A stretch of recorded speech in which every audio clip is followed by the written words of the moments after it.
Jersey ছিঁড়েই দিল।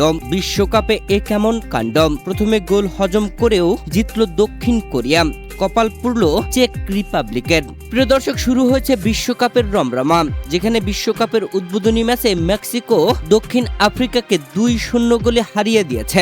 আর বিশ্বকাপের দ্বিতীয় ম্যাচে মাঠে নেমেছিল দক্ষিণ কোরিয়া ও চেক প্রজাতন্ত্র, যেখানে এই ম্যাচের 26তম মিনিটের মাথায় ঘটে গেছে এমন এক ঘটনা। কোরিয়ার ডিফেন্ডার লি হানবম চেক রিপাবলিকের পাবেল ছুলচের জার্সি টেনে ধরে ছিঁড়ে দিয়েছেন। হ্যাঁ, আমরা যদি টিভি রিপ্লাই দেখি, একেবারে টেনে ধরেই স্পষ্টভাবে জার্সি ছেড়ে দিয়েছেন লিহান, যেখানে পুরোপুরি বিধ্বস্ত হয়েছিলেন চেক রিপাবলিকের ফরওয়ার্ড পাবেল ছুলচ। পরবর্তীতে অবশ্যই এই সেরা জার্সি নিয়ে তাকে খেলতে দেয়নি রেফারি। তাকে আগে বলা হয়েছিল, তুমি আগে জার্সি চেঞ্জ করো, তারপরে খেলতে আসো।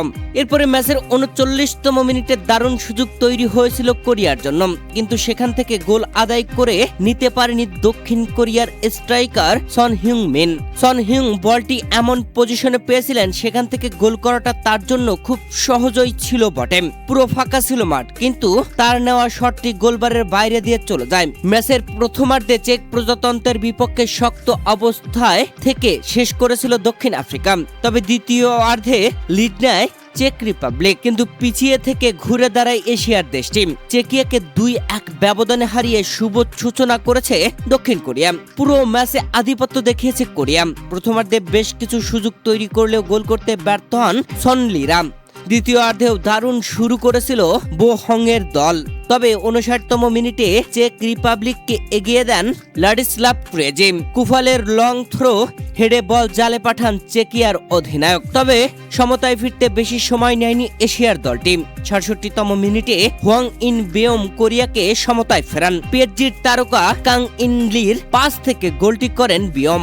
এরপর কোরিয়ার একের পর এক আক্রমণ সামাল দেন চেক রিপাবলিকের গোলরক্ষক, তবে 80তম মিনিটে সনের বদলি হিসেবে নামা হিয়ন গিও কোরিয়াকে ম্যাচে প্রথমবারের মতো লিড এনে দেন। ডি বক্সে ঢুকে চেক রিপাবলিকের 2 ফুটবলারকে কাটিয়ে গোল করেন তুরস্কর ক্লাব বেসিকতাসের হয়ে খেলা 25 বছর বয়সী এই স্ট্রাইকার, আর এই গোলই ম্যাচে ব্যবধান করে দেয়। তবে এই গোলের আগে ম্যাচের 77তম মিনিটে ফ্রিকিক থেকে গোল করে এগিয়ে গিয়েছিল চেক রিপাবলিক, তবে সেই গোল বাতিল করে দেওয়া হয়, যেখানে রীতিমতো হতাশ হয় চেক রিপাবলিক। 1-2 গোলের ব্যবধানে এগিয়ে গিয়েও শেষ পর্যন্ত তাদেরকে থেমে যেতে হয়েছে, কেননা VAR চেকে এই গোলটি বাতিল করে দেওয়া হয়েছে। প্রথমে গোল হজম করা দক্ষিণ কোরিয়ার টানা 2-2টি গোল করে ম্যাচে এগিয়ে গেল। ম্যাচের 80তম মিনিটে দ্বিতীয় গোলটি করেছেন দলটির স্ট্রাইকার হিয়ন জুম। তাতে হাড্ডাহাড্ডি লড়াই শেষে দক্ষিণ কোরিয়ার জয়, আর গোল বাতিলে শেষ মুহূর্তে এসে হেরে গেছে চেক রিপাবলিক। এটা চেক রিপাবলিকের জন্য সত্যিই দুঃখজনক এবং দক্ষিণ কোরিয়ার জন্য ঐতিহাসিক এক মুহূর্ত। প্রথম ম্যাচে বিশ্বকাপে শুভ সূচনা করলো জয় দিয়ে দক্ষিণ কোরিয়া। তারা ইউরোপের দেশ চেক রিপাবলিককে 2-1 গোলের ব্যবধানে হারিয়ে দিয়েছে।